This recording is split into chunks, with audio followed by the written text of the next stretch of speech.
Hello everyone, আমি Nitish sir. জ্ঞানজ্যোতি coaching সেন্টারের পক্ষ থেকে তোমাদের প্রত্যেককে জানাই আরও একবার স্বাগত। তো আজকে আমি একটা অতি গুরুত্বপূর্ণ বিষয় বা আপডেট নিয়ে ফেসবুক লাইভে এসেছি। তো কিছু ছাত্রছাত্রীদের রিকোয়েস্ট এবং বলছে, দাদা তুমি কেন ফেসবুক লাইভ করছো না বা ফেসবুকে কেন তুমি আসো না।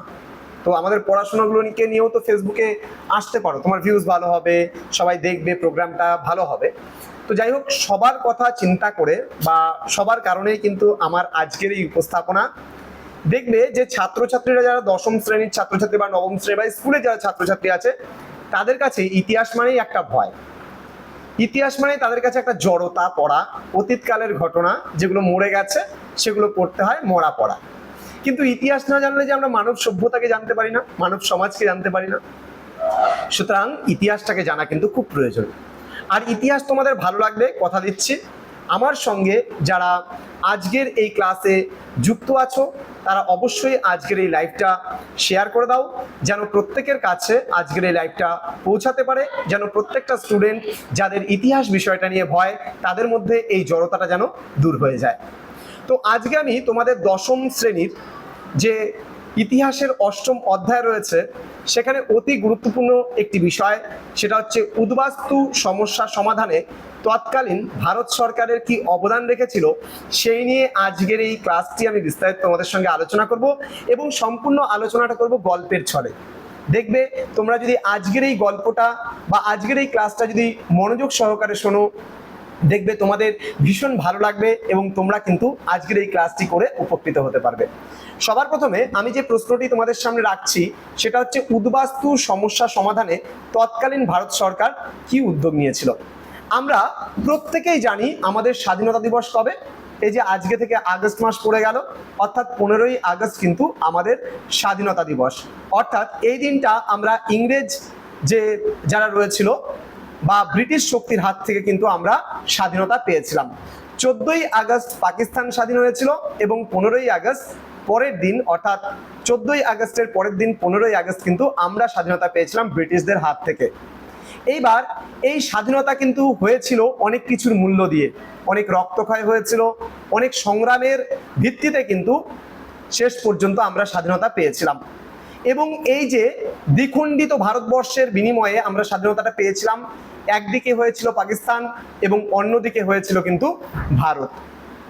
এইবার 1947 সালের 15ই আগস্ট এবং তার যে পূর্ব মুহূর্তে দাঁড়িয়ে আমরা যদি ভারতের ইতিহাসটাকে পর্যালোচনা করি, দেখবে এই সময় পর্বে কি হয়েছিল, পাকিস্তান কিন্তু ধর্মের ভিত্তিতে ভাগ হয়েছিল। অর্থাৎ পাকিস্তান রাষ্ট্রের কিন্তু একটা ধর্ম ছিল, সেটা হচ্ছে ইসলাম ধর্ম, এবং ভারত রাষ্ট্র কিন্তু সেকুলার একটা স্টেট হিসাবে আত্মপ্রকাশ করেছিল, অর্থাৎ ধর্ম নিরপেক্ষ রাষ্ট্র। অর্থাৎ এখানে সমস্ত ভাষাভাষী, সমস্ত ধর্মীয় মানুষ বা ধর্মীয় সম্প্রদায়ের মানুষরা কিন্তু ভারতবর্ষে থাকতে পারবে। তাহলে এই অ্যানাউন্সমেন্টটা যখন হয়ে গিয়েছিল, তখন কিন্তু পাকিস্তান থেকে যারা অমুসলমান ছিল, অর্থাৎ যারা মুসলমান নয়, কারণ পাকিস্তানের রাষ্ট্রধর্ম তো ইসলাম, তাহলে সেখানে মুসলমানরা থাকতেই পারে। কিন্তু এবার যারা অমুসলমান ছিল তারা কি ভেবেছিল, যেহেতু পাকিস্তান ধর্মের ভিত্তিতে ভাগ হয়েছিল, সেহেতু কিন্তু পাকিস্তানে আমাদের থাকা যাবে না, এখন আমরা এই দেশটাকে ছেড়ে আমরা ভারতের দিকে চলে যাব। যারা অমুসলমান ছিল, যারা মুসলমান ছিল না, তাহলে অমুসলমান কারা? হিন্দু, খ্রিস্টান, বৌদ্ধ, জৈন, পারসিক, এরা কিন্তু কি হয়েছিল, তারা ওই পাকিস্তান ছেড়ে দিয়ে ভারতবর্ষে চলে এসেছিল। তাহলে এদেরকে আমরা বলছি উদ্বাস্তু। যারা নিজেদের বাসস্থান ছেড়ে ভারতবর্ষে চলে আসছিল তাদেরকে আমরা কি বলছি, তাদেরকে আমরা বলছি উদ্বাস্তু। তাহলে এবার যদি তোমার বাড়িতে হঠাৎ করে একদিনে সমস্ত অতিথিরা চলে আসে, তাহলে কি হবে? তুমি তাদের খেতে দেবে কি, থাকতে দেবে কোথায়, তাদেরকে কি করে সাহায্য করবে, তাদেরকে কি করে অতিথি আপ্যায়ন করবে, এই নিয়ে কিন্তু তোমার অনেকগুলো সমস্যা সৃষ্টি হতে পারে। তাহলে এই মুহূর্তে দাঁড়িয়ে তোমার সামনে অনেকগুলো সমস্যা এসে দাঁড়িয়েছে যদি অতিথিরা আসে। ঠিক একইভাবে আমাদের ভারতের যারা নেতৃবৃন্দ সেই সময় ছিল, জাতীয় কংগ্রেসের যারা নেতৃবৃন্দ, তাদের সামনে কিন্তু অনেকগুলো সমস্যা মাথাচাড়া দিয়ে উঠেছিল। কি কি সমস্যা ছিল? যে তাদেরকে ত্রাণের ব্যবস্থা করে দেওয়া, তাদেরকে পুনর্বাসনের ব্যবস্থা করে দেওয়া, তাদেরকে আর্থিক সহযোগিতা, তাদের স্বাস্থ্য শিক্ষার সহযোগিতা, বিভিন্ন সহযোগিতা করা কিন্তু ভারত মানে সরকারের সামনে একটা চ্যালেঞ্জ হয়ে দাঁড়িয়েছিল। যেমন তোমার বাড়িতে অতিথি এলে তুমি কি করো? সবার প্রথমে ভাবো যে আমি তাকে খেতে দেব কোথায়, আমি তাকে থাকতে দেব কোথায়, বসাবো কোথায়, এই সমস্ত জিনিসগুলো চিন্তা ভাবনা করো। ঠিক একইভাবে এই যে উদ্বাস্তু যারা অর্থাৎ পাকিস্তান ছেড়ে ভারতবর্ষের দিকে চলে এসেছিল, এই সমস্ত যারা মানুষজন ছিল, তাহলে তাদের নিয়ে কিন্তু ভারত সরকারের সে সময় একটা চিন্তা। কি চিন্তা? সবার প্রথম যেটা করেছিল ভারত সরকার, কি করেছিল, এদের ত্রাণের ব্যবস্থা করেছিল। ত্রাণের ব্যবস্থা বলতে প্রথমে দেখবে আমরা চা জল খাবার একটা দিই, তাই না? অতিথি এলে পরে কি করি, যে আপনি বসুন, ফ্রেশ হয়ে নিন, আমি চা জল খাবার কিন্তু তাদেরকে আমরা দেই। তো ঠিক একইভাবে ত্রাণের ব্যবস্থা মানে তাদেরকে কিছু সহযোগিতা করা হলো, যে তোমরা তো পাকিস্তান থেকে এসছো, এবার এই মুহূর্তে দাঁড়িয়ে তো তোমাদের আমি থাকতে দিতে পারছি না, তাহলে সবার প্রথমে আমি কি করছি, তোমাদেরকে একটু সেবা দিচ্ছি। কি সেবা? যে কিছু খাবার দাবার, কিছু জলের ব্যবস্থা করে দেওয়া, এই সমস্ত যে চা জল খাবারের ব্যবস্থার মতন করে কিছু ব্যবস্থা কিন্তু করে দেওয়া হয়েছিল এই সমস্ত উদ্বাস্তু মানুষদের জন্য।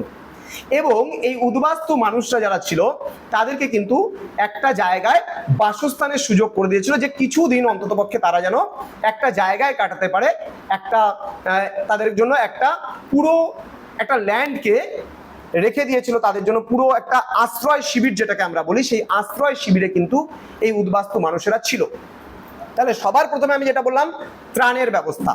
ত্রাণের ব্যবস্থা বলতে গেলে কি বোঝাচ্ছে, যে উদ্বাস্তু সমস্যা সমাধানে সেই সময় ভারত সরকার তাদেরকে কিন্তু সহযোগিতা করেছিল, এবং তারপরে তাদেরকে বিভিন্ন জায়গায় কিন্তু সেটেলমেন্ট করা হয়েছিল। অর্থাৎ কি, তাদেরকে থাকতে দেবে কোথায়, এই জিনিসগুলো কিন্তু তাদেরকে ভাষার ভিত্তিতে বা বিভিন্ন ভিত্তিতে কিন্তু তাদেরকে বিভিন্ন জায়গায় বা বিভিন্ন স্টেটে ধীরে ধীরে সেটেলমেন্ট কিন্তু করেছিল তাদেরকে। দেন কি করলো, তাদের এবার নাগরিকত্ব প্রদান করলো। নাগরিকত্ব প্রদান করা বলতে কি, তাদের দেখো আজকে একটা দেশ থেকে অর্থাৎ পাকিস্তান থেকে তারা ভারতবর্ষে চলে এসছে। এবার এই যখন তারা পাকিস্তান থেকে ভারতবর্ষে চলে এসছে, এই সমস্ত মানুষদের কিন্তু মানে থাকতে দেওয়ার একটা মানে ব্যবস্থা করার পরে তাদেরকে কিন্তু পরিচয় দিতে হবে যে তারা ভারতের নাগরিক, তো এই বলে তো একটা পরিচয় দিতে হবে। তারপরে কি করলো, বিভিন্ন শর্তের বিনিময়ে, বিভিন্ন শর্ত অবশ্যই ছিল, সেই শর্তের বিনিময়ে সেই সময় তৎকালীন ভারত সরকার কি করলো, তাদেরকে পরিচয় পত্র প্রদান করলো। তাহলে আমি কি বললাম, যে নাগরিকত্ব প্রদান। তাহলে পাকিস্তান থেকে ভারতে আগত যে সমস্ত শরণার্থী এবং উদ্বাস্তু যারা ছিল তাদেরকে কি করা হলো, তাদেরকে কিন্তু কি করা হলো, যে পরিচয় পত্র প্রদান করা হলো। এরা কারা? এরা ছিল যে সমস্ত অমুসলমান মানুষেরা ভারতবর্ষে চলে এসেছিল, তাদেরকে, যেমন হচ্ছে হিন্দু, তারপরে হচ্ছে খ্রিস্টান, জৈন, পারসিক, বৌদ্ধ, এই সমস্ত যে বিভিন্ন যে ধর্মীয় সম্প্রদায়ের যারা মানুষজন ছিল তাদেরকে কিন্তু কি করলো, নাগরিকত্ব প্রদান করা হলো। এবার নাগরিকত্ব পেয়ে গেলে তাহলে সবার প্রথম কাজ কি, যারা উদ্বাস্তু এসেছিল তাদের ত্রাণের ব্যবস্থা করে দেওয়া, যে কিছু জল খাবারের ব্যবস্থা, তাদেরকে সেবা শুশ্রূষা করা। দেন কি করলো, তাদেরকে পুনর্বাসন, যে থাকতে দেওয়ার একটা জায়গা করে দেওয়া হলো। তারপরে কি করলো, তাদেরকে পরিচয় পত্র প্রদান করলো। যেহেতু পাকিস্তান থেকে তারা ওই দেশ ছেড়ে চলে এসছে, তাহলে ওই দেশে তো আর তারা যেতে পারছে না, এখন তাদেরকে কি এই দেশে থাকতে হবে, তো সেই কারণে তাদেরকে পরিচয় পত্র প্রদান করা হলো।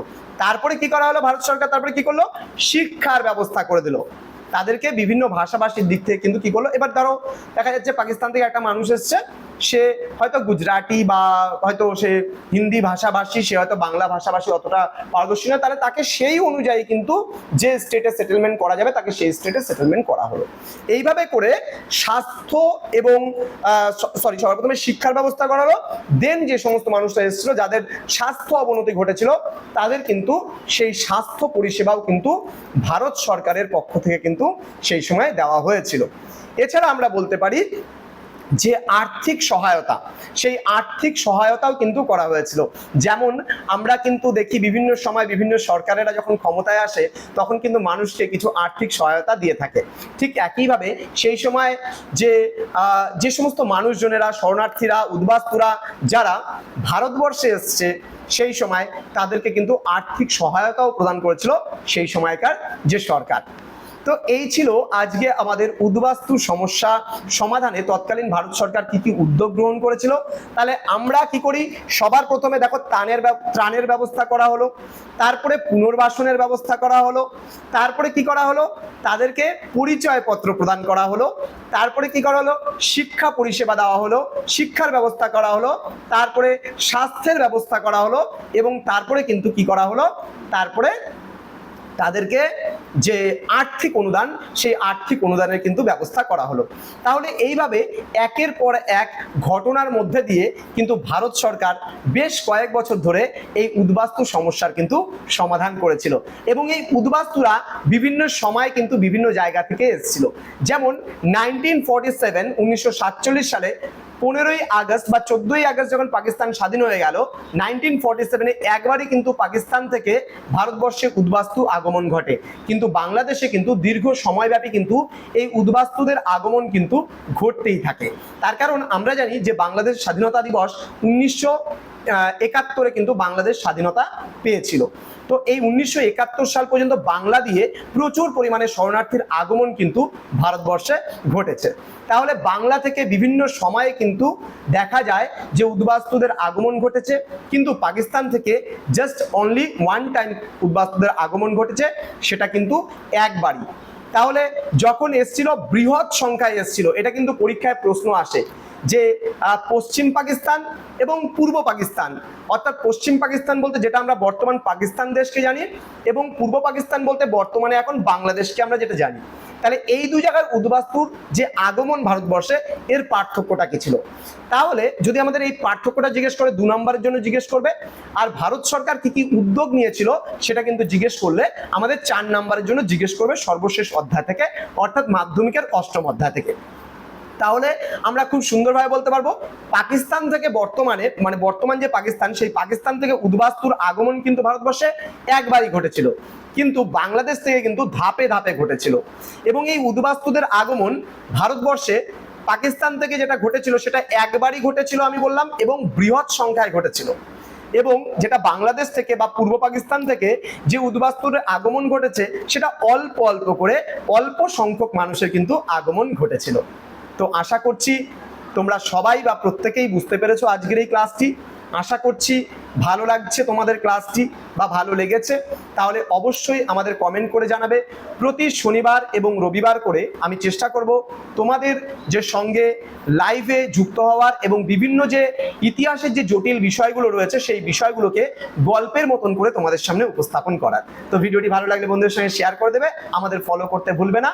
আর যারা ইউটিউব চ্যানেলের মাধ্যমে এই মুহূর্তে ভিডিওটি দেখছো, তারা অবশ্যই চ্যানেলটিকে সাবস্ক্রাইব করে পাশে থাকা বেল আইকনটি অল প্রেস করে দিও।